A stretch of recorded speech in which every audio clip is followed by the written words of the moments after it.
কাচকি মাছটা তো অনেকে অনেকভাবে রান্না করেছেন, তবে আজকে আমি যেভাবে রান্না করছি এভাবে রান্না করে খেয়ে দেখবেন। হ্যালো ফ্রেন্ডস, আসসালামু আলাইকুম। আজকের রেসিপিতে স্বাগতম জানাচ্ছি। প্রথমে কাচকি মাছটাকে ভালো করে ধুয়ে পরিষ্কার করে নিয়েছি, তারপরে চালনে ছেঁকে রেখেছিলাম।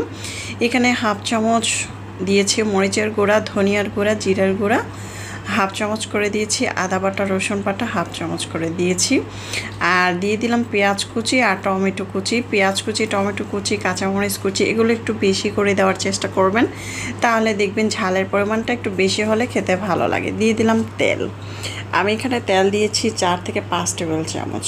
আর কাচকি মাছের ভিতরে কিন্তু প্রচুর পরিমাণ আঁশ জাতীয় ময়লা থাকে, সেটাকে কিন্তু ভালো করে পরিষ্কার করতে হবে। আর কাচকি মাছে কিন্তু প্রচুর পরিমাণ পুষ্টি, কারণ এই মাছগুলো খাইলেই কিন্তু চোখে জ্যোতি বাড়ে। যাই হোক, আমার কাছে ভীষণ ভালো লাগে।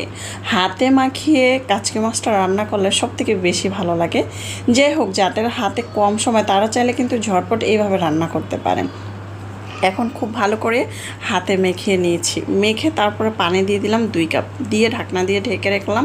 চুলার আঁচটা বাড়িয়ে রেখেছিলাম, বাড়িয়ে তারপরে দেখতে পাচ্ছেন ঝোলটা কিন্তু একদম মাখা মাখা হয়েছে। এখন কিন্তু হালকা ঝোল আছে আর তেলটাও কিন্তু আছে। এখন আমি একটু নেড়ে চেড়ে দিচ্ছি।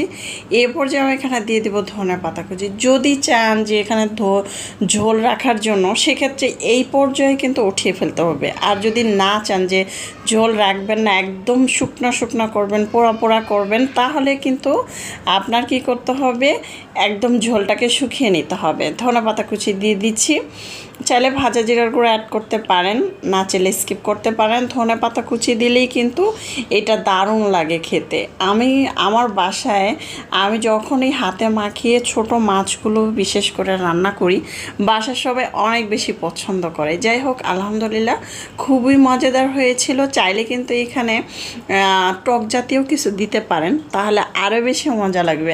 আর আমার কাছে কিন্তু এখনকার টমেটোগুলো কিন্তু টক লাগে না, চাইলে এখানে টক দিলে কিন্তু আরও বেশি ভালো লাগে। যেমন আম সত্ত্ব বা আম দিয়ে যে সল্লি বানায়, সেগুলো দিলেও কিন্তু হবে। যাই হোক, এখন আমার কিন্তু ঝোলটা হালকা রেখে তারপরে চুলাটা বন্ধ করে দেব। তারপরে একটি বাটিতে পরিবেশন করে নিচ্ছি। মাশাআল্লাহ, দেখতে যেমন সুন্দর হয়েছে, খেতেও দারুণ মজা হয়েছিল। আমার আজকের রেসিপিটা কেমন হয়েছে অবশ্যই জানাবেন। চাইলে যাদের হাতে কম সময়, যারা নতুন রাঁধুনি, তাদের অবশ্যই কাজে আসবে আমার আজকের এই রেসিপিটা। এটা গরম ভাতের সাথে সবাই চেটেপুটে খেয়েছে।